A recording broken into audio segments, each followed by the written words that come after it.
Bem, eu sou Gabriel Amaral, sou jornalista e sou tricolor, e essa daqui é a terceira entrevista com os candidatos à presidência do Fluminense. 4 avisos bem rápidos para poder destacar para vocês antes de começar, já que hoje, primeiro, todos foram convidados, todos aceitaram o convite aqui do Raiz Tricolor, já está publicada do Rafael Rolim, já está publicada do Marcelo Souto, e essa daqui é publicada hoje, é a do Mário Bittencourt. Essa entrevista foi gravada na última quarta-feira à tarde, e é importante relatar isso, que é o segundo ponto. Essa entrevista é gravada, ela não é ao vivo. Eu fiz dessa forma para poder facilitar a agenda dos candidatos que estão aí fazendo lives em vários canais. Então eu aproveitei fazendo gravado para poder facilitar e poder publicar a hora que eu quiser. O terceiro é que você deve e pode deixar o like e se inscrever aqui no Raiz Tricolor, o maior canal sobre Fluminense aqui no YouTube. O quarto ponto, que é um específico desse daqui, é que vocês vão perceber que em alguns momentos tem uma travada, tem um corte de alguma coisa, mas é porque durante a gravação, em alguns momentos caiu a energia aqui de casa, acabou a luz.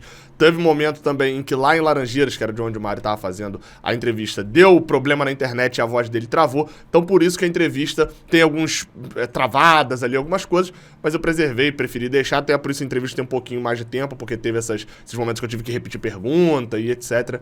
Então eu deixei tudo para poder ficar mais fácil. Beleza? Acompanha aí a entrevista com o atual presidente e candidato à reeleição, Mário Bittencourt.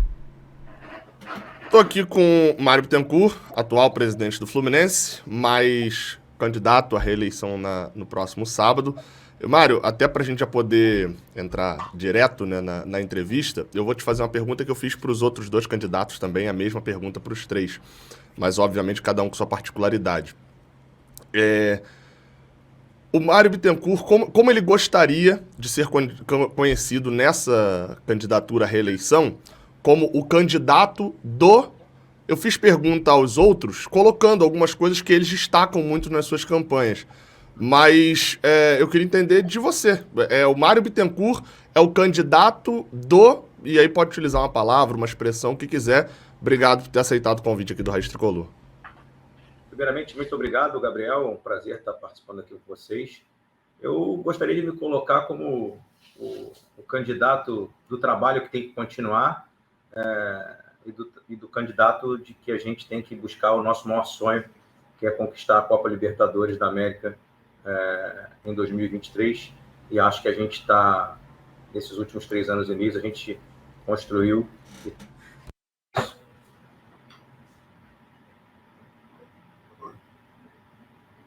Deu uma travadinha só no final. Aí ele não pegou nesses 3 anos e meio. Candidato que nesses 3 anos e meio preparou o clube, né, para a gente poder buscar o nosso grande sonho, que é a conquista da Copa Libertadores em 2023. Entendi. Então seria o candidato da continuidade. Acho que você... O candidato do trabalho que tem que continuar e que vai e que preparou o clube para que a gente possa chegar em 2023 muito forte e buscar Libertadores. Entendi. Eu queria abrir, então, falando até sobre isso, já que a gente já abre falando de eleição diretamente, Mário, falando sobre algo que é um assunto bem latente entre a torcida e que você já foi bastante perguntado sobre isso, eu já deixo até claro aqui. O público aqui do canal já me viu comentando várias vezes sobre esse assunto, que é o assunto do voto online. O Fluminense hoje, nessa eleição, ele não terá o voto online, ou seja, o sócio torcedor de fora do Rio não poderá votar do seu estado, da sua cidade. Eu vou ler aqui, como eu combinei com a assessoria de não colocar imagens nem vídeos, né, não coloquei nenhuma outra, eu vou ler aqui trechos das suas propostas de campanha que estão, inclusive, no seu Instagram, ou entrevistas que você falou também. Em uma dessas coisas você escreveu no Instagram que tinha compromisso de assumir o voto online para que os torcedores de fora do Rio de Janeiro possam exercer o seu direito.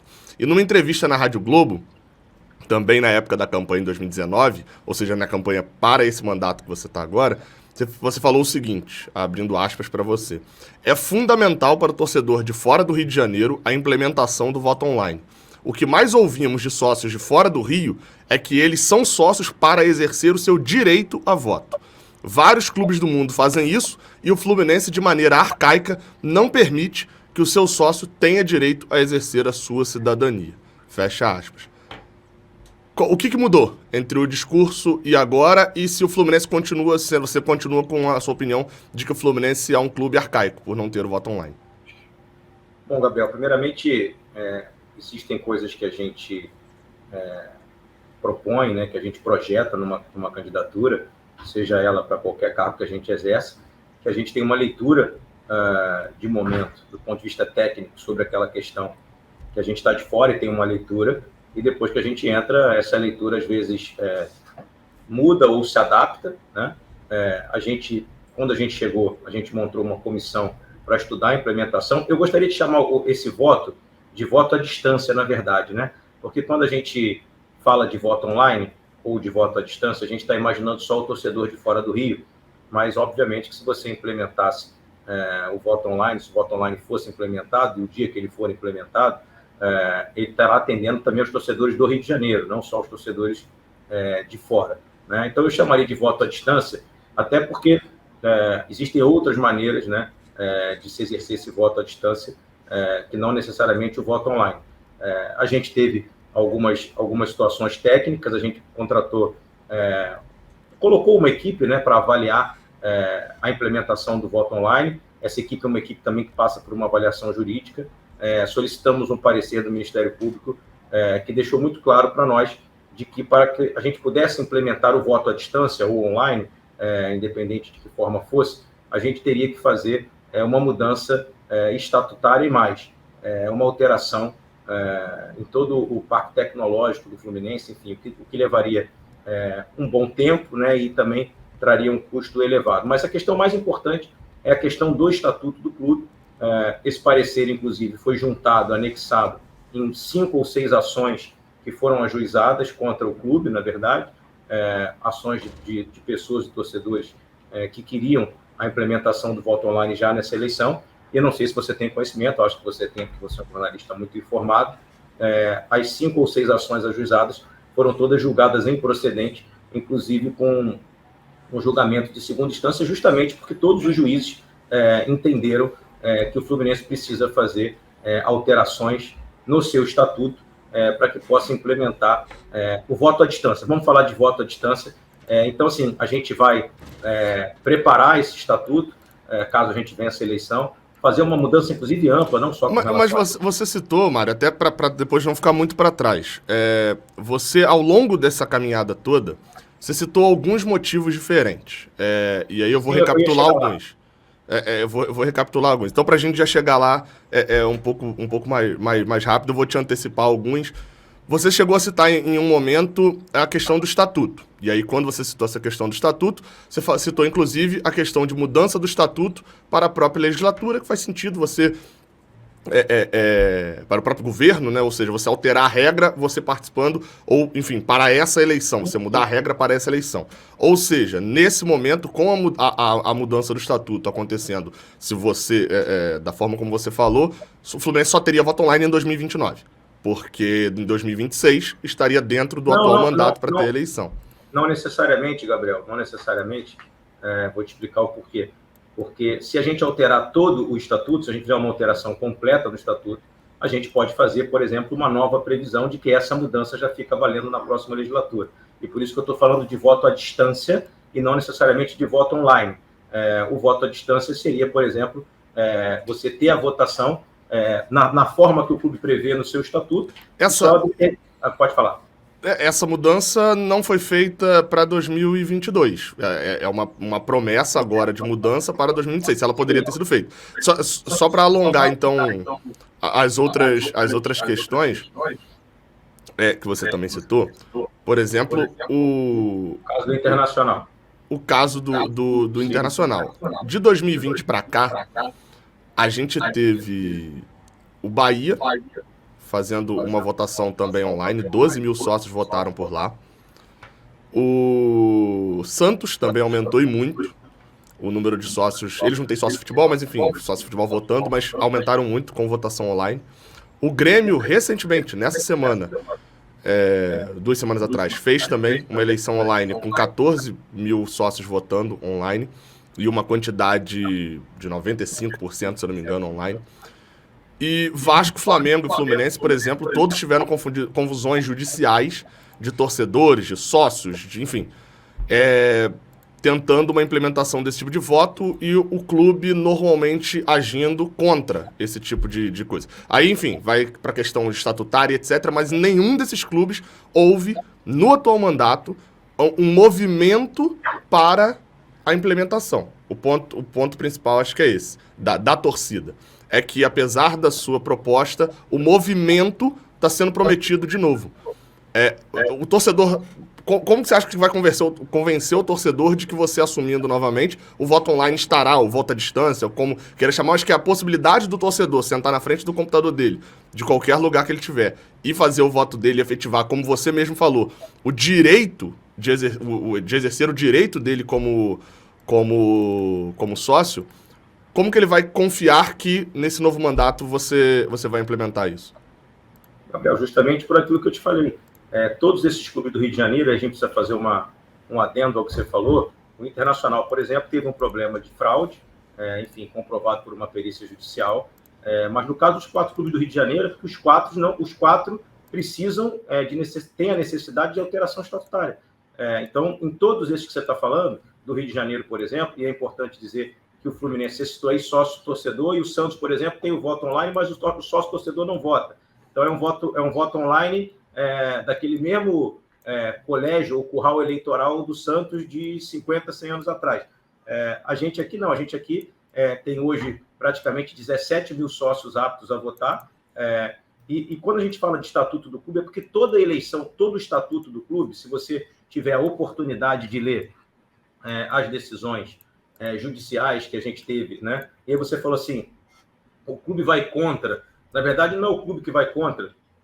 O clube apenas demonstra nas ações que o seu estatuto precisaria ser alterado para que pudesse se implementar, né? Porque todo o estatuto do Fluminense prevê uma eleição, todas as regras de fiscalização, por exemplo, só para você entender, você deve estar presente aqui na eleição no dia 26, no sábado, os fiscais da chapa têm que estar presencialmente, têm que assinar presencialmente a chapa, fiscalizar quem chega para votar, quem está apto para votar. Então, todo o arcabouço jurídico do Estatuto do Clube, ele é preparado para uma votação presencial. E quando você fala de votação à distância, e é por isso que é importante isso que eu estou falando agora, a gente precisa fazer a alteração, porque a gente pode, por exemplo, fazer uma eleição híbrida, parte online e parte... Todos esses citados, inclusive, são eleições híbridas, né? Um deles fez...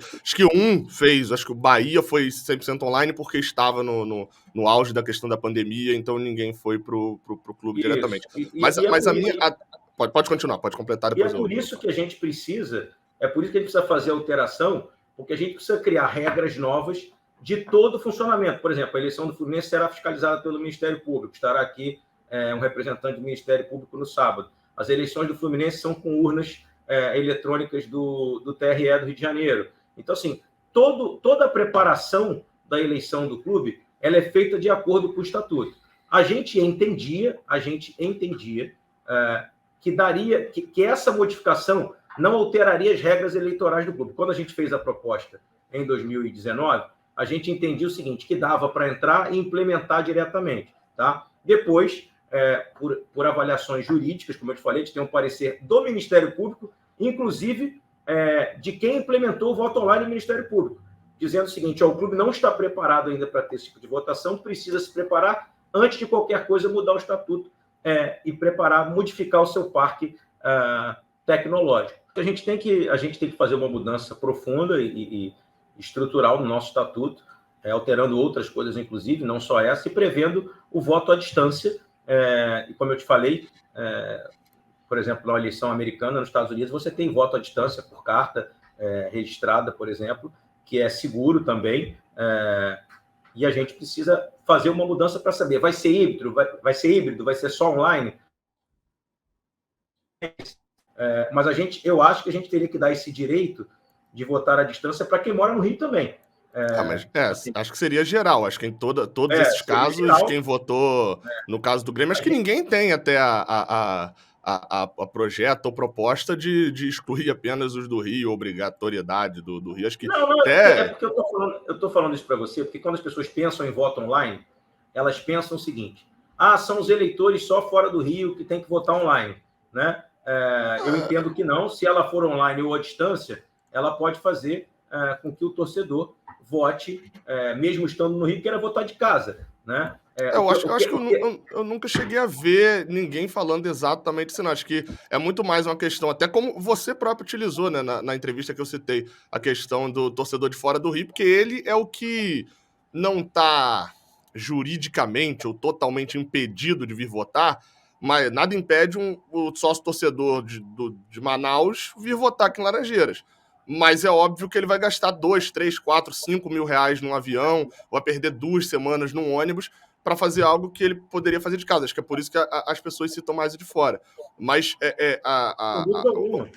o meu ponto principal sobre isso, Omar, sobre a questão do voto online e o porquê é tão latente essa questão, é que você citou palavras suas. A gente precisa toda a preparação para isso, como se demandasse mais tempo, sendo que você até teve um mandato maior do que é o padrão por causa da antecipação da eleição do Haddad. 3 anos e meio. Em 3 anos e meio não houve o que faltou nesses 3 anos e meio que vai ter agora, nesse próximo mandato, para que o voto online seja implementado. Essa mudança do estatuto, ela não aconteceu nos últimos 3 anos e meio. Por que agora o torcedor deve confiar que ela vai acontecer? Porque nesses 3 anos e meio a gente teve 2 anos de pandemia. E esses 2 anos de pandemia impediram que a gente fizesse uma série de coisas que a gente vai fazer nos próximos 3 anos, caso a gente vença a eleição no dia 26. Então, assim, a gente teve uma série de outras prioridades, como, por exemplo, ter dado um clube com quase 800 milhões de reais de dívida das gestões anteriores, onde a gente precisava sobreviver nos primeiros 6 meses, porque a gente tinha 4 meses de salário atrasado e 8 meses de imagem sem pagar os jogadores. Então, assim, a gente tem que fazer escolhas, porque a gente pegou um paciente em estágio terminal. E, na nossa modestíssima opinião, estamos entregando um paciente agora, já no quarto, com possibilidade de ganhar uma Copa Libertadores, disputando a Copa Libertadores por 3 anos seguidos. Então, a gente fez escolhas. A gente tinha que se aprofundar em certas discussões duras, importantes para o clube. E, assim, é curioso, né, que a gente tenha conseguido reestruturar o clube de maneira muito clara, né? Que a gente pegou o clube destroçado, que frequentava ali a 13ª, 14ª posição do Campeonato Brasileiro, não ganhava um título há 10 anos, não pagava salário em dia, não pagava o ato trabalhista em dia, enfim, não tinha suas contas equacionadas, e que a gente passe dias e dias e horas discutindo algo que é uma questão de mudança estatutária, que precisa passar pelo Conselho Deliberativo, que não depende do presidente individualmente, e a gente perca muito tempo com uma questão que, sinceramente, assim, ela é bastante importante, mas o clube, naquele momento, quando a gente chegou em 2019, tinha questões outras. E aí, depois, a gente teve outras questões muito mais importantes, como, por exemplo, ter 700 funcionários para alimentar aqui, quando o clube perdeu 40% de receita numa pandemia. Então, a gente se preocupou em alimentar as famílias e não demitir os funcionários. A gente se preocupou em o clube ficar de pé e conseguiu chegar em 5º lugar no campeonato da pandemia com perda de 40% de receita. Então, assim, tem uma série de outras coisas gigantescas que o clube precisava enfrentar, né? E a gente tem um colégio eleitoral democrático, porque o sócio-torcedor pode eleger o presidente do clube, o sócio-torcedor tem o direito, o sócio da arquibancada, o sócio-futebol tem esse direito, diferentemente de vários outros clubes que você citou, como se o voto online, especificamente, ou à distância, fosse democratizar mais uma eleição que já é extremamente democrática. Repito que dos 4 clubes do Rio de Janeiro, o Fluminense é o único que o seu sócio-torcedor, diga-se de passagem, com qualquer preço que pague, né, porque em outros clubes existe, por exemplo, linha de corte, né, Não, o do Fluminense não é qualquer preço. O sócio guerreiro não vota, por exemplo. Não, sim, mas o sócio proprietário, por exemplo, o contribuinte, pagam mais que o sócio futebol. Então, o sócio futebol, ele paga a sua mensalidade, e está certo, é isso mesmo, está justo, ele tem que eleger o presidente do Fluminense. Sim. Nesse ponto, sim, correto. Só queria acrescentar que não é qualquer valor. A eleição é democrática. Entendi, não. Não, porque eu ia falar que em nenhum momento reforçando sobre a questão. É óbvio que toda medida que for tornar essa eleição mais democrática ainda vai ser sempre muito bem-vinda pelo torcedor. Por isso, ela é extremamente democrática, é a mais democrática do Rio de Janeiro, E tanto é a mais democrática do Rio de Janeiro que, na última eleição, 57% dos sócios que votaram para presidente do Fluminense, eu já fui eleito com 57% dos sócios torcedores votando. Tá? Então, assim, na eleição passada, foram 57% dos sócios torcedores votando na eleição do Fluminense. Tá? Acreditamos que esse número vá se repetir ou possa ser até maior agora. Diferentemente de Vasco, Flamengo e Botafogo, que você citou, os clubes do Rio de Janeiro não têm a implementação do voto online. Não tem porque os seus estatutos não prevêem a implementação do voto online. Mas esses clubes todos, esses outros 3, possuem votações internas, como o Fluminense era na década de 70, 80. No caso do Vasco, sequer se elege o Botafogo até fez a alteração agora, mas, enfim, quando virou SAF, quando justamente a eleição perde a importância. O sócio-torcedor não tem mais nenhuma... Perde a relevância da votação. Perde a relevância. Então, ou seja, vender o controle do clube acaba com a possibilidade democrática do sócio-torcedor eleger. Mas o que eu estava te dizendo, eu não sei se você se recorda ou sabe, mas a eleição do Vasco, por exemplo, ela é uma eleição que é uma eleição indireta ainda. Até hoje você elege o conselho deliberativo e o conselho elege o presidente. No Fluminense é uma eleição direta. Né? E para finalizar, eu não sei se também... É bom porque a gente tem outros temas também, para a gente não... Cerca de 85% dos sócios do Fluminense, torcedores, estão localizados na cidade e no estado do Rio de Janeiro. Tá? Então, assim, a gente sempre é importante falar isso, porque, assim, a ideia que se quer passar é que a gente é contra porque a gente não quis implementar, porque isso poderia causar algum tipo de prejuízo. Muito longe disso, a gente está muito longe disso. Na verdade, a gente... E eu posso te afirmar isso, que você vai estar aqui na eleição no sábado, e você vai ver que vários torcedores de fora do Rio estão se deslocando com a maior animação possível, o maior prazer possível, para poder exercer o seu direito a voto vindo ao Fluminense, porque, como eu te falei, é um dia em que o torcedor, assim como ele vem aos jogos do clube, é muito comum na eleição passada, só para você saber, mesmo sem o voto online... É só para a gente poder andar um pouquinho, até para não ficar só nessa questão, para a gente não divagar muito, mas pode concluir. Sim, mas é importante falar sobre esse tema. Eu gosto de falar sobre esse tema, porque assim, você vai ver que na eleição do sábado vão ter torcedores de várias localidades do Brasil, como aconteceu em 2019. Eu tive eleitores que vieram de Brasília, que vieram do Espírito Santo, que vieram do Nordeste, e muitos estão mandando mensagem dizendo que vêm novamente votar, porque é um final de semana que passa no Rio de Janeiro, que vem aqui visitar o clube, que vem ver a sala de troféus, que vem estar perto das pessoas que estão, enfim, gerindo o clube, né? Sabe que às vezes aparece um ou outro ex-jogador. Então, assim, é uma festa da democracia, do exercício do direito a voto do torcedor do Fluminense, e a gente vai, caso vença a eleição no dia 26, propor essa mudança estatutária. Repito, não quero ficar falando especificamente online, mas sim para que a gente possa prever o voto à distância. Mas aí, só para você ter uma ideia, isso é importantíssimo falar agora. Vai ter que mas vamos lá. Vai diminuir o tempinho para poder responder de outros assuntos importantes. Eu queria falar, Mário, até sobre outro assunto que é bem importante, que Deixa eu só finalizar essa parte que eu acho que é importante. A gente, fazendo a mudança estatutária, né, e falando de voto à distância, a gente vai ter que mudar regras, por exemplo, que eu não sei se você sabe, que o torcedor pode adimplir. O estatuto diz que o torcedor que está em atraso... Pode pagar os últimos meses na hora. Vai ter que mudar isso. Acho que você já falou isso em alguns momentos. A tesouraria do clube fica aberta no dia da eleição. Né? A tesouraria do clube fica aberta no dia da eleição. Então, ela fica justamente por isso. Essa era uma regra que o parecer que a gente contratou do Ministério Público, ela é muito clara. Teria que mexer nessa regra e fazer uma linha de corte anterior.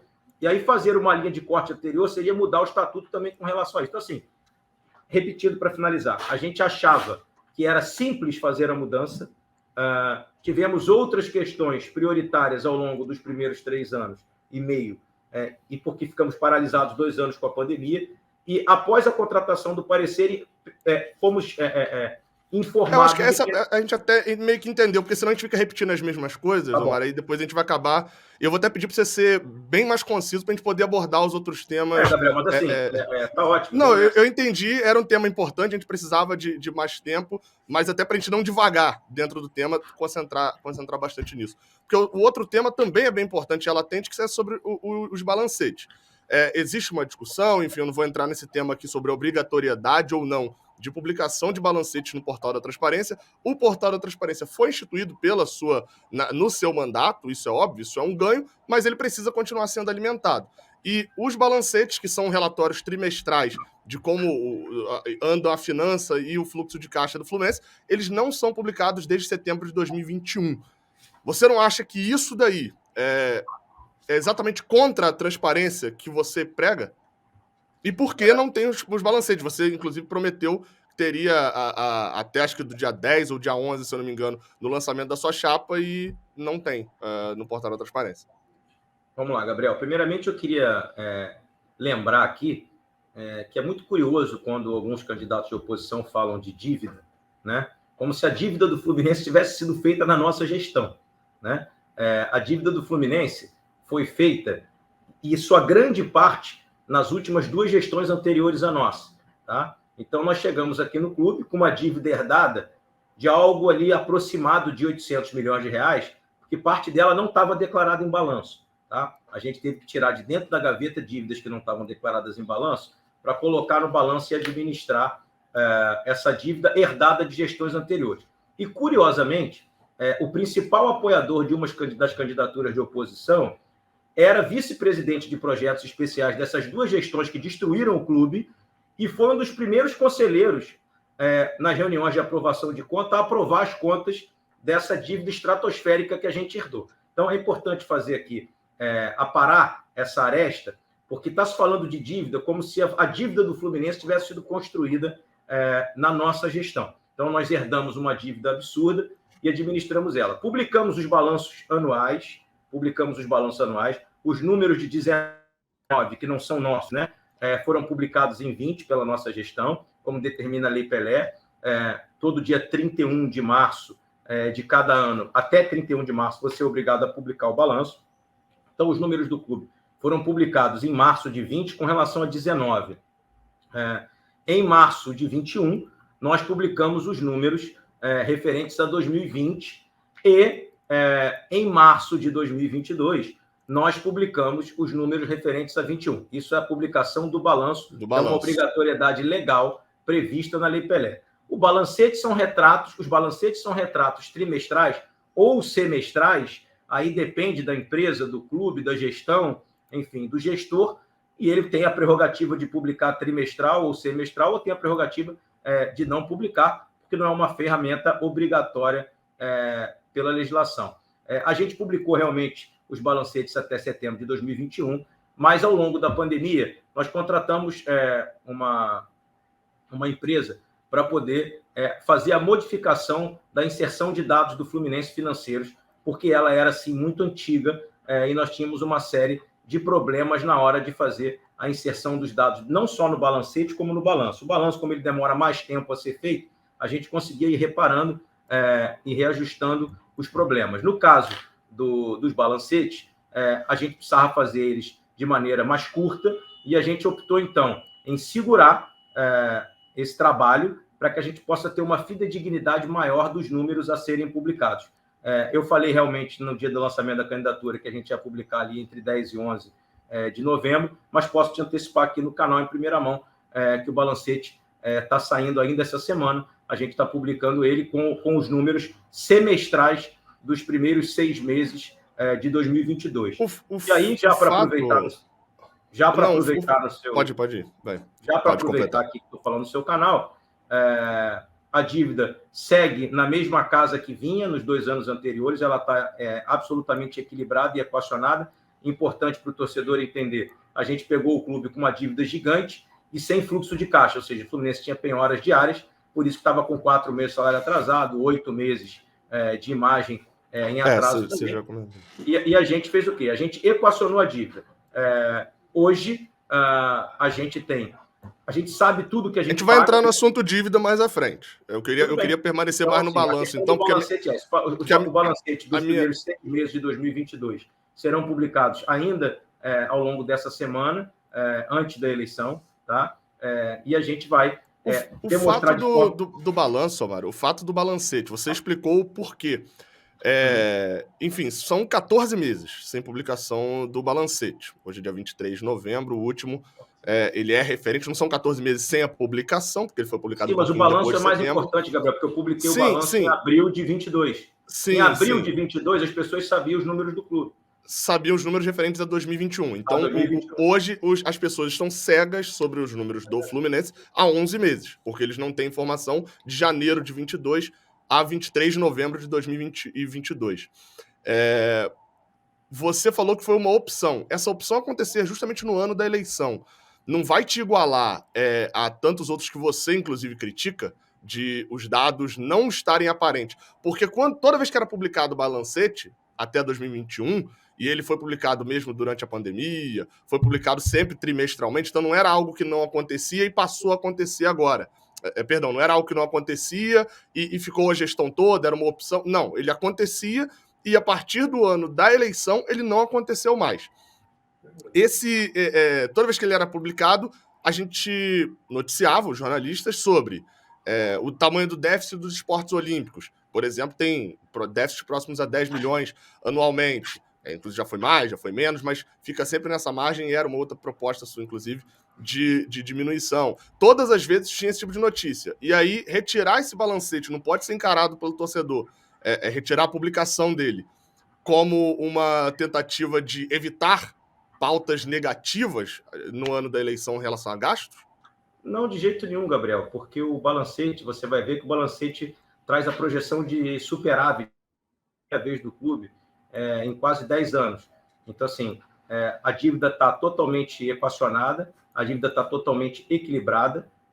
Então, assim, não há problema nenhum com relação à publicação, tanto é que nós vamos publicar, como eu te falei, você pegar especificamente uma ou outra área do clube, não sei se você já teve oportunidade de olhar o balancete ou o balanço do Flamengo, por exemplo, também há áreas do Flamengo que trazem prejuízo durante um período de 3 meses ou 6 meses. O Flamengo teve um balancete negativo no primeiro semestre de 2022, por exemplo, porque nós não tivemos receita no Campeonato Carioca e as vendas de jogadores, por exemplo, as entradas de recursos da televisão, da TV Globo, elas só entram a partir do mês de maio, porque o Campeonato Brasileiro não faz... Isso tudo está no balancete do Flamengo, né? Você está citando, não, sim, estou falando de todos os clubes têm porque, então, essa acho que é a grande questão, é que não existe o balancete do Fluminense, entendeu? O torcedor do Fluminense não pôde acompanhar isso.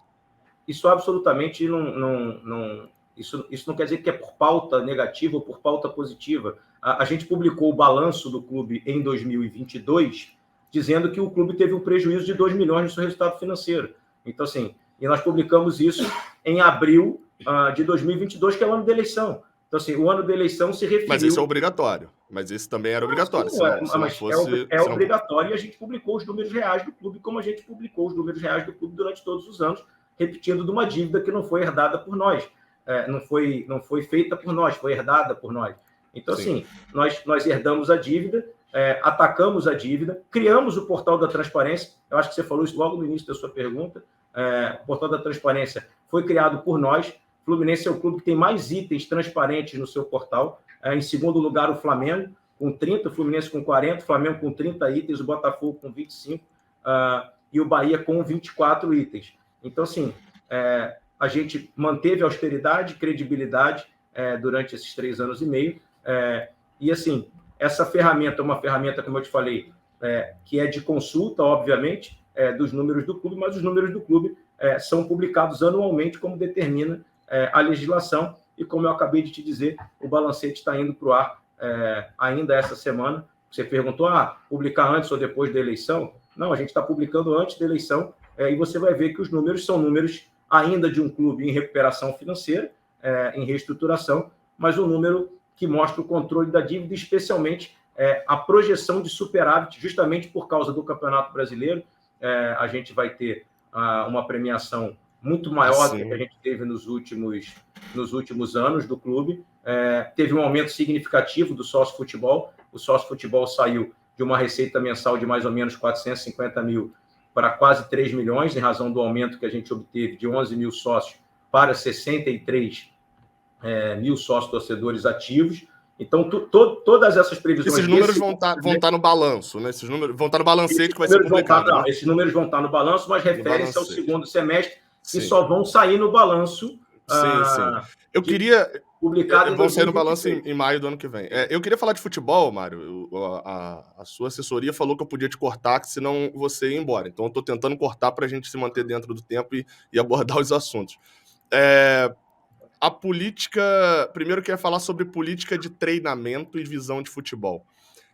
Não vou falar de 2019, porque você assumiu no meio do ano, enfim, então não acho ali que caiba dentro de uma análise ali da construção. Mas o ano que você começa a comandar, a fazer o planejamento do ano é a partir de 2020. Os treinadores contratados pela sua gestão foram Odair Hellmann, o Marcão foi efetivado como a assistente permanente, então auxiliar permanente, então ele assumiu ali o time quando o treinador saiu, foi demitido, mas as contratações e planejamentos do início do ano foram com o Odair Hellmann em 2020, o Roger Machado em 2021 e Abel Braga em 2022. Mas depois do Abel Braga, nesse ano, contratado no início do ano, veio o Fernando Diniz, a volta do Fernando Diniz. Abel Braga e Fernando Diniz, é óbvio que cada ano é feito um planejamento, mas Abel Braga e Fernando Diniz, eles são antagônicos em seu perfil de estilo de futebol, como carreira. Há um planejamento estratégico pro ano, ou o Fluminense foca em nomes que são interessantes? Há uma visão de futebol anual que vai desde as contratações de jogadores, que a gente vai abordar já também, até a contratação do treinador, ou é focado muito mais em nomes? Bom, vamos lá. Primeiramente, a gente chegou aqui, o Fernando já estava, né? O Fernando havia sido uma escolha em 2019 do próprio Paulo Angione, na gestão anterior. A gente entendia que o trabalho era um trabalho muito promissor, né, naquele momento. Eu gostaria de ter continuado. Já falei, inclusive, isso em algumas entrevistas, que ter cedido naquele momento a pressão ali para a saída do Fernando é algo que eu me arrependi ao longo da gestão. Depois a gente tinha times um pouco mais modestos do ponto de vista de folha salarial. Nossas folhas eram baixas já no início ali de 2020, 2021. A folha de 2020 era bem baixa, e a gente fez uma opção por um treinador na época, que era o Odair, que tinha feito um excelente trabalho no Internacional, ele era muito bem credenciado pelo trabalho que tinha feito no Inter, tinha ficado um longo período no Inter, um dos treinadores que mais ficou trabalhando num clube no Brasil ininterruptamente, que é bastante difícil. Então a gente fez a escolha pelo Odair. O Odair fez um excelente trabalho com os poucos recursos que a gente tinha de montagem de folha. Chegamos em 5º lugar. Naquele momento, estrategicamente, o planejamento foi de trazer um treinador que conseguisse trabalhar competitivamente um elenco com bastante limitação, e acho que a gente foi exitoso. Ficamos em 5º lugar, classificando direto para a Libertadores. Obviamente que o Odair saiu no meio do caminho para o mundo árabe, né? O Marcão acabou assumindo, que é o nosso auxiliar técnico fixo, e a gente conseguiu ter um bom resultado em 2020. A escolha do Roger foi na mesma linha, mas você percebe que todos são treinadores que, e aí sim, é uma coisa que a gente preza bastante. Normalmente são treinadores que têm algum tipo de identificação com o clube também, são excelentes profissionais e têm identificação com o clube. O Roger é um excelente profissional, tinha uma identificação com o clube, tinha sido campeão da Copa do Brasil, tinha feito gol do título, é um profissional que já trabalhou em outros grandes clubes, como o Palmeiras, como o Grêmio, né? E a gente também tinha muitas boas impressões e avaliações sobre o trabalho dele, e acho que também ainda com uma folha um pouco mais limitada de recursos, a gente chegou às quartas de final da Copa do Brasil, às quartas de final da Copa Libertadores, e chegamos em 7º lugar no Brasileiro, mas mais uma vez com o Marcão encerrando a temporada, né? A gente tinha ao longo desses anos a intenção, sim, desde o início de trazer o Fernando de volta, porque é um profissional que o Paulo gosta muito e acredita muito no trabalho, mas em todas as vezes em que a gente pensou no nome, o Fernando estava empregado naquele momento, trabalhou no Santos, trabalhou no Vasco, trabalhou no São Paulo durante um longo período. Então, o Fernando sempre trabalhando em algum lugar e a gente sempre esperando ali o momento de poder ter o Fernando conosco novamente, enfim. Queríamos muito A ter o minha Fernando. pergunta até vai dentro, então, é para pincelar, senão fica muito longe. Vai dentro até disso. Vou dar o exemplo do Odair Hellmann, porque eu acho que marca um pouco mais o torcedor, até por não ter sido demitido, não ter tido os resultados ruins ali na reta final. Não são perfis bem antagônicos de pensamento de futebol? Não estou falando aqui de qual futebol é melhor, qual futebol é pior, porque eu não vejo futebol dessa forma. Mas não são perfis bem antagônicos de montagem de elenco, inclusive, entre o Odair Hellmann e Fernando Diniz, para eles serem colocados de, por exemplo, eu queria o Fernando, mas ele está empregado e por algum motivo eu vou trazer o Odair, por exemplo? Ou pode ser o Roger também, se for a mesma sequência. Eu quero que você me cite, dentro dos 20 clubes da primeira divisão, se tem algum treinador que faça trabalho igual o Fernando Diniz.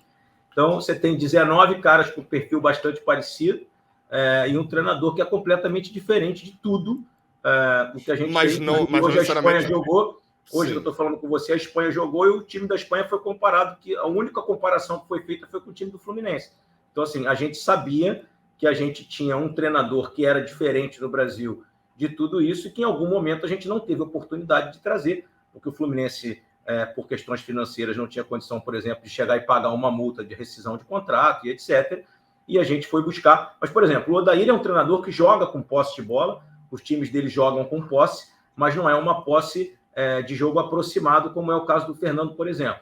Não é um jogo apoiado, aproximado, como joga o Fernando. Mas se você pegar os times do Odair, ele vai dirigir o Santos agora, você vai ver que o time do Odair também joga com posse, mas uma posse mais com um pouco mais de transição rápida, enfim, joga com meio campo normalmente com posse, mas menos técnico que o Fernando gosta. Mas você vai ver, o Mano Menezes é o segundo colocado do campeonato e é um treinador que joga completamente diferente do Fernando, como o Cuca joga completamente diferente do Fernando. Estou falando dos treinadores tops do Brasil. Né? O próprio Abel, do Palmeiras, é um treinador que tem um sistema de jogo diferente do sistema do Fernando. Vide o Fluminense Palmeiras do Maracanã. Né? O Palmeiras com uma folha salarial muito maior que a nossa, um time multicampeão, a gente dominou o jogo, enfim, teve o controle do jogo. Então, assim, a gente olha... E tanto é verdade que nós estamos propondo um contrato ao Fernando de 2 anos, que ele vá até o final de 2024. O próprio treinador da seleção brasileira é um treinador que joga num sistema de 2 linhas de 4, enfim, mais reativo do que agressivo. Então, assim, a sua pergunta é uma pergunta muito legal, boa pra caramba, uma pergunta que faz a gente pensar realmente, mas é uma pergunta que eu te respondo de maneira muito clara. De todos os perfis de treinador. E aí, assim, vou te contar até uma particularidade, que são coisas que eu gosto de falar às vezes. Não vou citar o nome dos treinadores que me falaram isso, mas os treinadores que eu conheço, alguns que fazem os cursos, às vezes, lá da CBF, de licenciatura e etc., ele diz, o Fernando é diferente de tudo. O Fernando não faz praticamente nem 70%, 80% do que a maioria dos treinadores faz e discute. Por isso, até, inclusive, que ele é admirado por outros treinadores, por ser um treinador que tem uma metodologia muito, muito diferente sim. Da grande média de treinadores. Que é o padrão. Eu não diria só do Brasil, não. Eu diria, inclusive, da América do Sul. Nós temos pouquíssimos. Acho que hoje a Espanha jogou um futebol muito, muito semelhante ao que a gente joga, né? E o Barcelona, lá, no seu tempo do controle de bola absoluto. O Guardiola fazia algo parecido. Mas se você conversar com o Fernando, ele ainda diz que o sistema dele ainda é um pouco diferente do Guardiola, porque o Fernando... É só o fato de ter a posse de bola. Ele falou isso, a gente está tentando, inclusive, conversar com o Fernando algumas vezes, já para poder pegar isso. Indo para a parte de futebol de contratações, a política de contratações como um todo, mas eu queria focar em um jogador específico para você falar. Eu não vou criticar necessariamente o jogador, até porque também nem espero que você critique, ele tem contrato atualmente ainda com o Fluminense. Mas foram pagos 1,4 milhão de euros, aliás, não foram pagos, porque está parcelado, mas, enfim, o dinheiro sai do mesmo jeito. Na contratação do Cristiano, um lateral que o histórico e a carreira dele, obviamente, não justificavam esse investimento, apesar dele vir da Europa, ele tinha a primeira vez que estava jogando fase de grupo de Champions League, tinha feito 2, 3 jogos chamativos, mas a carreira aqui pelo Brasil era times de menor expressão, e ele já tinha 28 anos, ou seja, era um investimento que ficava difícil. Os 2 treinadores que passaram e comandaram o Cristiano nesse ano, eles colocaram o Cristiano como opção e não como titular, necessariamente. Tanto que o Fernando Diniz mesmo usa o Cristiano apenas 1 vez, 3 vezes como titular. Foram utilizados 7 laterais esquerdos, incluso ele, sendo alguns desses improvisados, como Iago Felipe, que é volante, Calegari, que é lateral, mas é direito, Caio Paulista, que é atacante, foram improvisados naquele setor. Como que o Mário Bittencourt, presidente, com um discurso de reconstrução financeira, explica uma transação de quase 10 milhões de reais para o torcedor do Fluminense por este jogador? Conseguiu ouvir a pergunta até o final? Acho que deu umas travadas aí.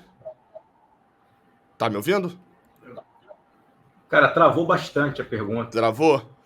Mas você conseguiu ouvir a pergunta até o final ou não? Travou? Travou. Vou refazer a pergunta, então. Era sobre o Cristiano. Eu não vou criticar diretamente o jogador, mas o histórico e a carreira dele, obviamente, é um jogador que estava na Moldávia com 28 anos, jogou a Champions League, estava jogando a fase de grupos pela primeira vez e se destacou em 2 jogos contra o Real Madrid e contra o Shakhtar, mas jogava num campeonato de nível quase que amador, e isso foi até atestado por outras pessoas que acompanhavam mais próximo. E aqui no Brasil ele tinha jogado só em divisões inferiores, a gente fez uma longa pesquisa sobre a carreira dele, CRB, Volta Redonda, e outras equipes de divisões inferiores, e não havia se destacado muito em nenhum momento. Os 2 treinadores que comandaram o Fluminense nessa temporada o colocaram como opção e não como prioridade. Tanto que ele é o lateral, não é o lateral que tem mais partidas naquela posição, inclusive atrás de jogadores que são improvisados, como Calegari, como Iago Felipe e como Caio Paulista, que foi o mais utilizado por lá.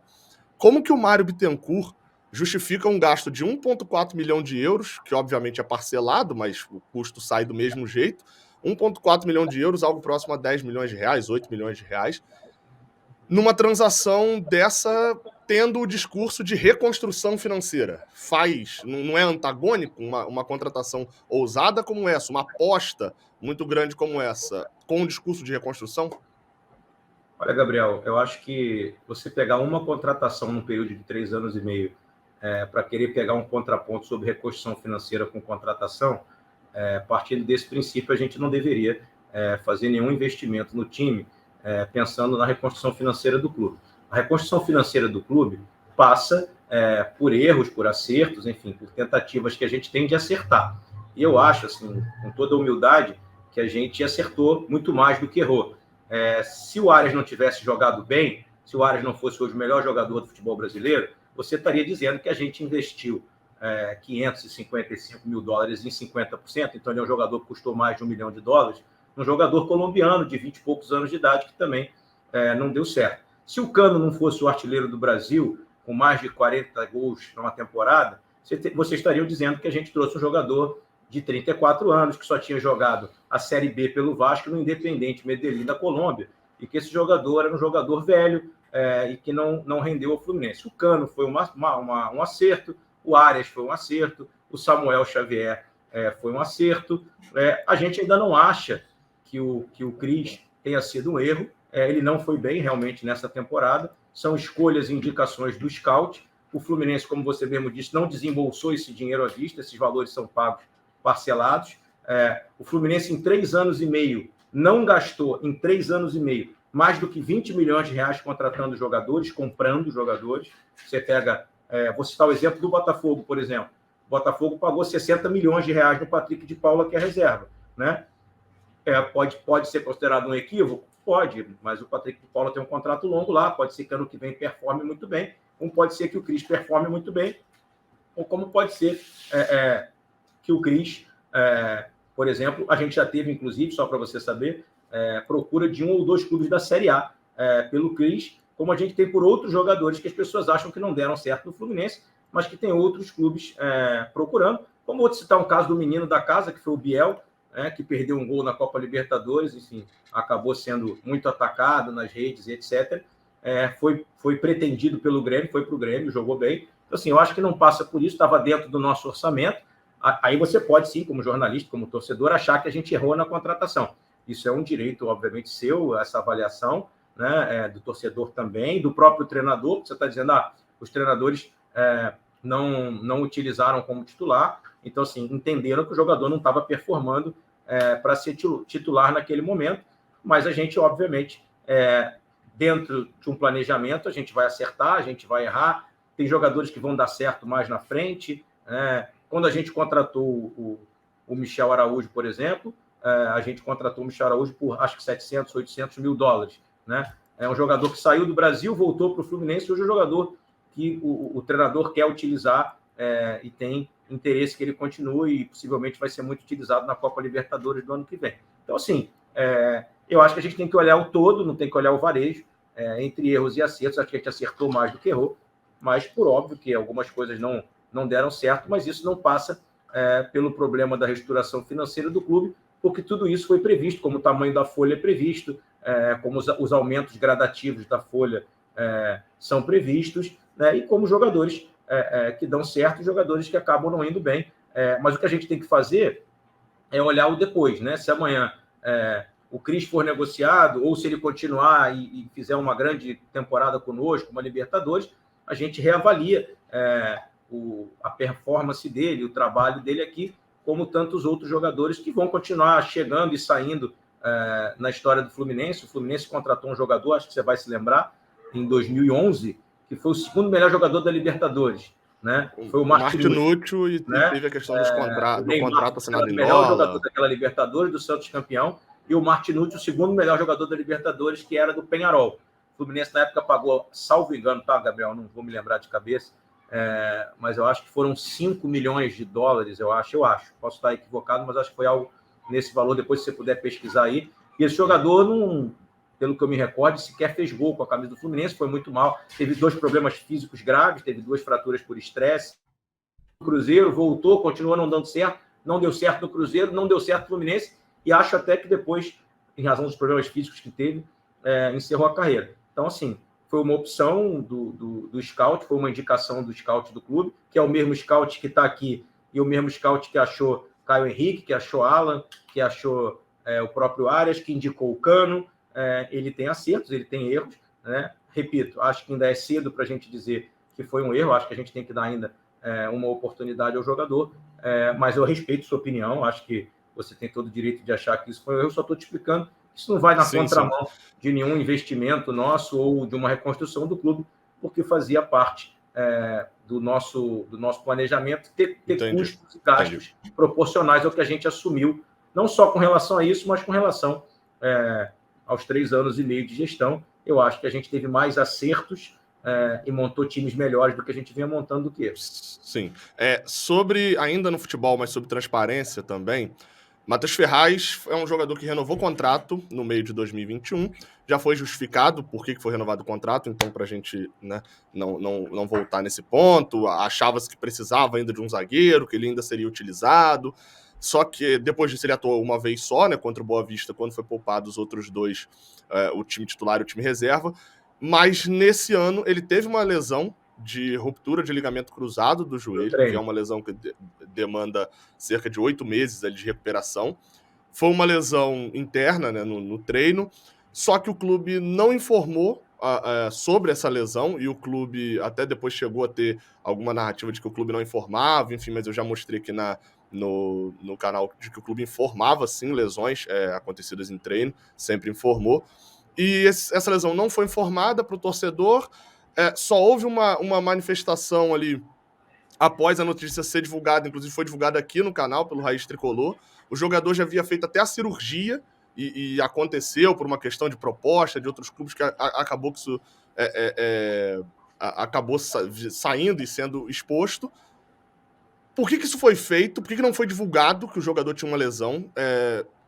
E o quanto que isso não afeta um discurso de transparência, talvez por ser um jogador muito criticado para amenizar críticas da torcida, porque se não foi divulgado e só passou a ser divulgado depois da divulgação, fica uma imagem muito ruim para o torcedor, né? Porque até a cirurgia já havia sido feita. Né? Sim, mas por que falta de transparência? A gente não entendi. Porque em outros casos foi divulgado, e nesse... Esse caso não foi divulgado por um equívoco nosso mesmo, da assessoria de imprensa, que não botou no press kit a divulgação da lesão do jogador. Mas o jogador Mesmo fez a durante cirurgia de joelho e continuou treinando. Voltou a treinar, obviamente, depois que fez o tratamento. Não teve Mesmo nenhum durante problema. 2 meses, ninguém internamente se atentou sobre a não divulgação da cirurgia? Não. A assessoria de imprensa do clube achou que tinha divulgado e depois, quando foi alertado, divulgou. Assim, de vez em quando, a assessoria do clube também comete erros e equívocos. Mas qual seria a intenção de não falar sobre uma lesão do jogador, uma lesão traumática no treino? E qual é a relevância que tem isso com relação à falta de transparência? O jogador não estava jogando, alguém ia perguntar, dizer, o Matheus Ferrari não está jogando por quê? Ah, porque ele rompeu o ligamento. Pô, vocês não avisaram. Pô, cara, desculpa, a gente ia sair e não avisou. Mas não tem nada a ver com... Ele já tinha... O contrato tinha sido renovado em 2021. Sim. Se você quiser fazer alguma ilação com relação a isso, seria assim, não divulgou porque renovou o contrato depois que ele se lesionou. Aí sim. Aí eu entendo assim, o clube não quis divulgar porque o clube quis renovar o contrato depois da lesão. Não, o clube tinha renovado o contrato 1 ano antes e ele se lesionou com o contrato em vigor. Enfim, e ainda teve um outro problema. Teve um outro problema que foi o atleta sentiu um estalo no joelho e talvez até por isso a assessoria não tenha tido ali a sagacidade de publicar naquele momento. Ele sentiu o estalo no joelho no treino. O treinador, ele estava bem. Ele continuou treinando, disse que não estava sentindo dor. No dia seguinte, chegou para treinar novamente. E só no terceiro dia teve um pequeno inchaço no joelho, o que não é comum numa lesão de cruzado. Uma lesão de cruzado, ela é muito comum que se dê inchaço rapidamente, assim, que se faça edema. E aí o médico do clube falou para ele, olha, você não está sentindo dor, você está conseguindo treinar, mas eu acho importante que a gente vá olhar o teu joelho, porque o estalo que você sentiu e esse inchaço agora, 3 dias depois, está me dando a impressão de que você possa ter feito alguma coisa no ligamento. E aí se descobriu uma ruptura que não era total, mas uma ruptura importante no ligamento cruzado, e aí ele fez a cirurgia. Mas assim, o jogador que está aqui desde 2018, é um jogador que tem uma história no clube que a gente trata e respeita todos de maneira igual. Justamente por isso, Gabriel, que a gente tem um ambiente de muita estabilidade, porque todos os jogadores confiam que são protegidos, enfim, no sentido de que a gente possa cuidar das lesões, possam sair daqui recuperados. Assim, eu assim, só vou dizer para você sinceramente que assim, eu lamento que a gente esteja aqui fazendo uma entrevista sobre a minha candidatura à presidência do Fluminense, a uma reeleição, e eu não esteja tendo oportunidade de falar sobre todas as coisas que a gente fez durante 3 anos e meio e que eu não tenho oportunidade de dizer o que eu quero fazer. Porque, assim, os outros candidatos, certamente, como não estão sentados na cadeira, você vai ficar só perguntando o que eles vão fazer se forem presidente do Fluminense. Mas eu que fui presidente do Fluminense durante 3 anos e meio, né, que paguei as dívidas do clube, que organizei as dívidas do clube, que fiz o clube 3 vezes para a Libertadores, né, que conseguimos aumentar o sócio futebol de 11 mil para 63 mil, que mudamos uma série de coisas na instituição. Estou aqui tendo que falar da não divulgação de uma cirurgia de um atleta que se lesionou no centro de treinamento do Fluminense, e assim, que não teve nenhuma relevância. Ao longo de 2 meses. Eu acho importante, Omar, até para poder bater um ponto aqui importante. Eu até agora só respondi para você perguntas direcionadas a alguns problemas que a gente teve ao longo da gestão, obviamente, e a gente vai ter. Se a gente for eleito novamente, nós teremos mais alguns problemas nos próximos 3 anos, porque o Fluminense é um clube gigantesco, é um clube de 120 anos, né, com uma dívida enorme, deixada pelas gestões anteriores, das quais uma das chapas atual tem uma série de participantes dessa tragédia hoje para tentar voltar ao poder no clube, e eu lamento que a gente esteja aqui falando da não divulgação de um press kit. A gente tem, Mário, eu vou até repetir para poder a gente não ficar no looping. A gente tem temas para tratar, pelo menos, né? Temas para poder tratar sobre o futuro. Mas, obviamente, você sabe que como você já esteve do outro lado como candidato, o candidato que a situação, quem está no comando tem, a Vidraça já teve 3 anos. Então, a gente tem que entender o que você fez para poder saber o que você vai fazer. Assim, aí por isso até que eu pedi lá no início para poder que encurtasse um pouco as respostas, fosse mais conciso nas respostas. Obviamente que eu estou pedindo algo que eu também não sou muito conciso, mas pedisse concisão na resposta para a gente poder abordar, porque tem temas aqui pensando nos próximos 3 anos, nas suas propostas. Mas aí, com o alongamento das respostas, fica um pouco mais complicado de abordar. Por exemplo, o assunto SAF, que é um assunto... Tem 2 assuntos aqui que eu acho importantíssimo de abordar, que eu abordei com todos os outros candidatos, que é sobre não necessariamente a SAF. A gente tem aqui no canal um vídeo explicando todo o ponto básico, então o espectador do Raiz Tricolor, ele conhece, ele não é um espectador desinformado sobre SAF, ele não é um espectador que aceita qualquer ilusão, nem nada disso, nem dos que são contrários, nem dos que são a favor. Ele não tem esse pensamento raso, porque a gente oferece aqui um conteúdo bem informativo sobre isso.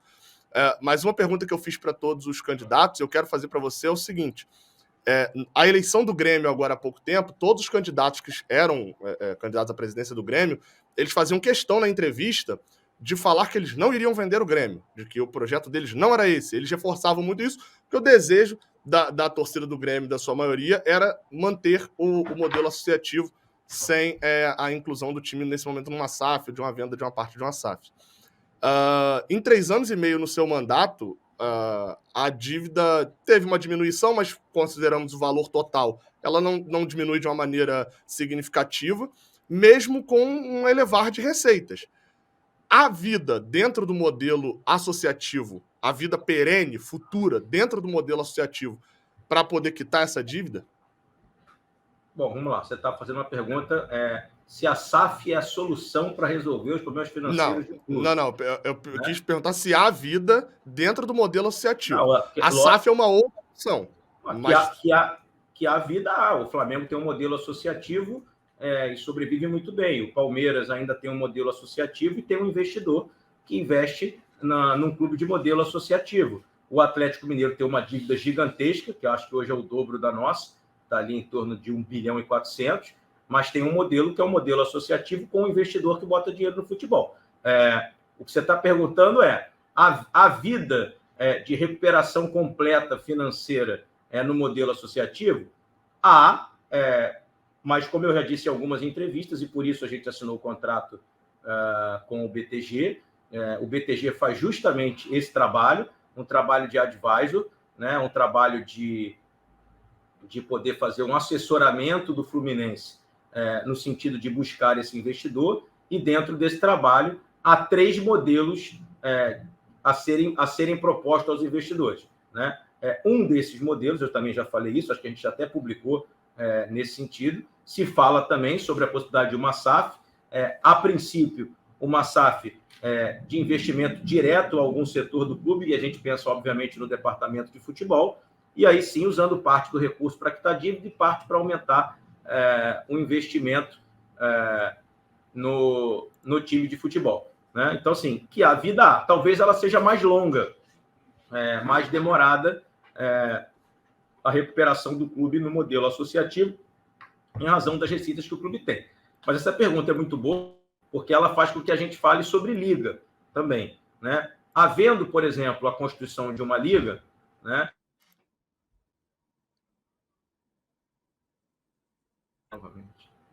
Voltou aí agora. Agora você está de volta já.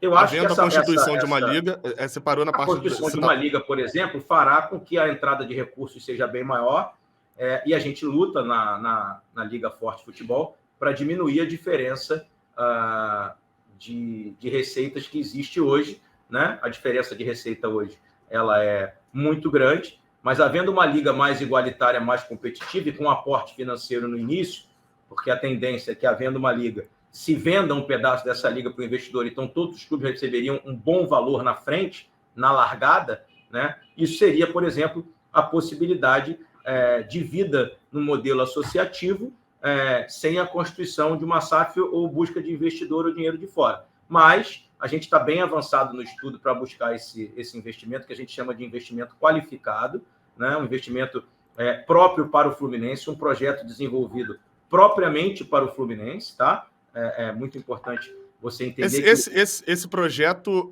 bem, vamos lá. A gente tem a questão de projeto e tem a questão de legislação. Esse projeto inclui... eu sei que você falou que existem outras formas de investir dinheiro. Esse projeto inclui a entrada do Fluminense, a mudança do Fluminense. Óbvio, depende de passagem sócio e conselho, etc. com uma SAF, ou ainda isso também faz parte ainda de algo a ser estudado? Não, na verdade o BTG dividiu o estudo em 4 fases, já está indo para a fase 4, que é buscar o investidor. Tá? Mas esse investidor sabe em qual fórmula ele vai investir, ou ele vai escolher em qual fórmula ele vai investir? Tem investidor para os 3 modelos.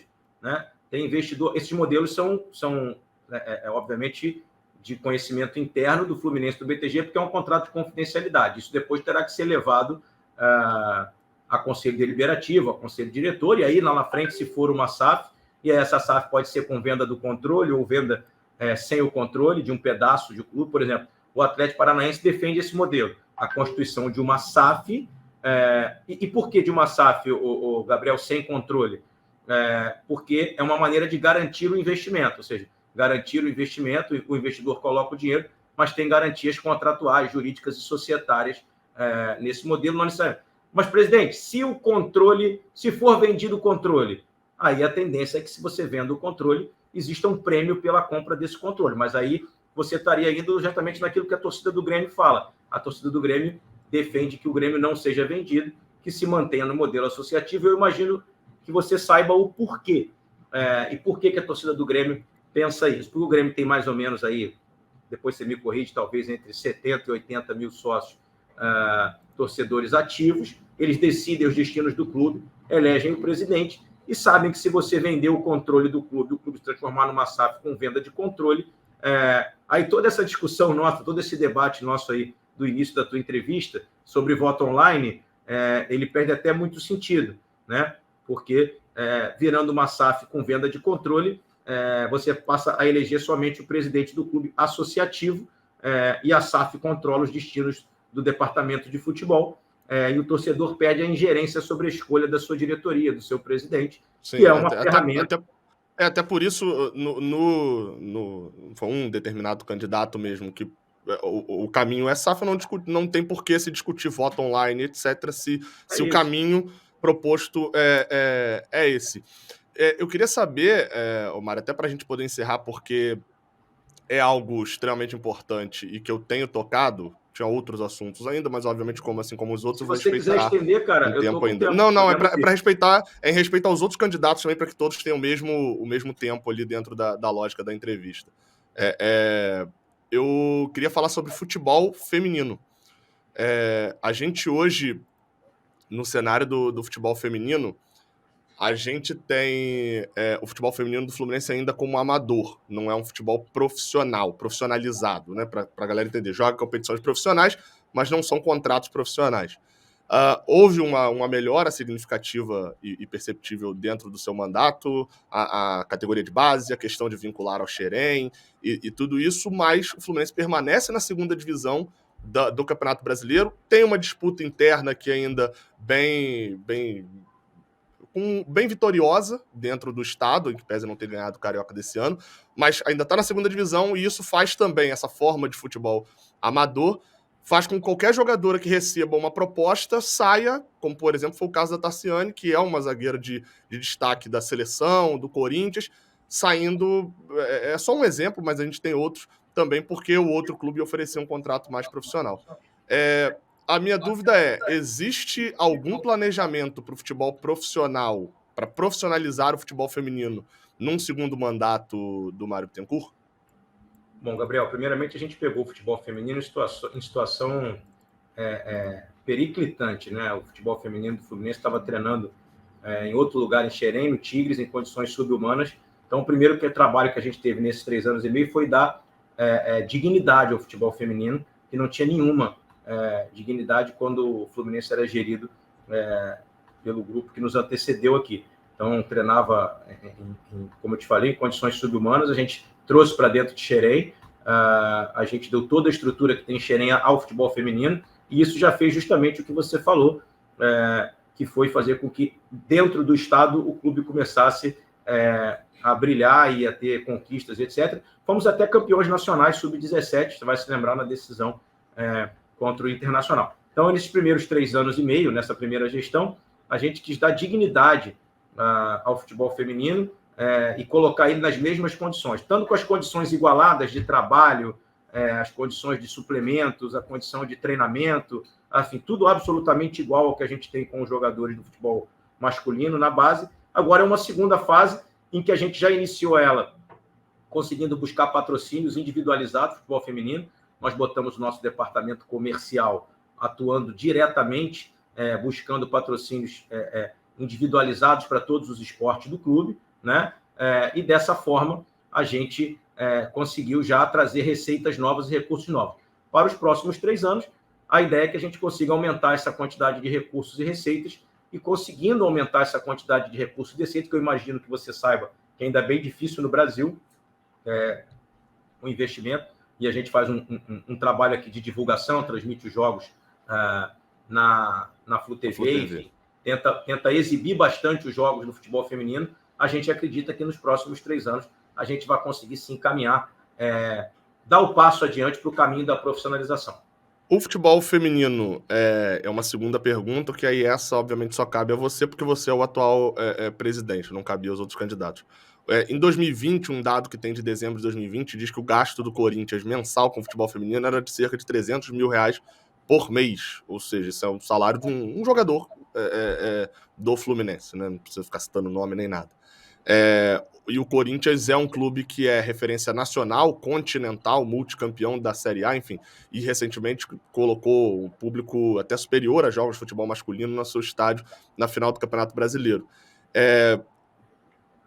Existe a possibilidade, o futebol feminino ele só se sustenta no Fluminense. Qual é o custo hoje do futebol do Corinthians feminino, mensal? Não, então, não tem esse dado de 2021 para cá. Quase 3 anos atrás, né? São 2 temporadas.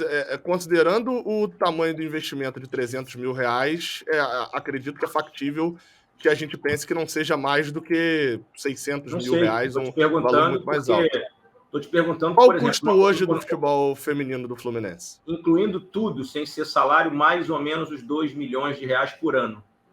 Tá? Isso contabilizando salários? Contabilizando tudo. Toda a estrutura, todo o custo, profissionais, tudo. Transporte, logística, tudo. Então isso dá em torno de 150, R$160 mil por mês. Esse não faria sentido o Fluminense subsidiar o futebol masculino, até porque o Fluminense é futebol clube, não é futebol masculino, mesmo futebol clube. Subsidiar parte do valor para poder crescer a mobilidade. Porque é óbvio que é interessante que o Fluminense tenha... subsidia os valores do masculino, já subsidia o feminino, porque o feminino não tem receita para isso. As receitas do feminino não chegam a 30%, 40%, não só no Fluminense, mas em nenhum clube do Brasil. Por isso que eu falei que é um problema nacional. E no Corinthians, provavelmente, também não. Isso. Vou te dar um exemplo. O nosso time de vôlei feminino custa $1 milhão. Nosso time de vôlei feminino custa R$1,5 milhão por ano salário. R$1,5 milhão por ano. O do Flamengo custa R$17 bilhões por ano. O que as pessoas precisam entender, Gabriel, e aí você tem que fazer comparativo de acordo com o faturamento, as receitas dos clubes. Tá? Então, assim, quando você fala o vôlei feminino do Fluminense custa X. Eu queria até focar mais no futebol. Eu queria focar bem no futebol, porque o foco é futebol clube. O vôlei feminino tem essa receita. O vôlei feminino, ele hoje no Fluminense, ele é um esporte que se paga. Hoje você tem um projeto incentivado e tem patrocínio, 6 patrocinadores que somados bancam esse custo de R$1,5 milhão ano só de folha. Tem mais um custo extra, obviamente, de logística, de tudo, de comissão técnica. O futebol feminino, infelizmente, ainda no Brasil, não tem os recursos e os aportes necessários. Por exemplo, os campeonatos são transmitidos, mas a televisão não paga para transmitir, ela transmite de graça. Assim como ela faz com a base. Então, assim, quando a gente olha uma gestão, a gente olha o clube, a gente tem que olhar ele como uma empresa. Então, por exemplo,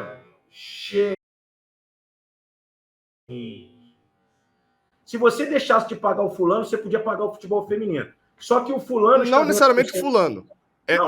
Um jogador, um investimento, você banca um time forte do futebol feminino. Não há esse desejo, esse projeto? Só que o futebol masculino tem 95% do faturamento do clube vem do futebol masculino.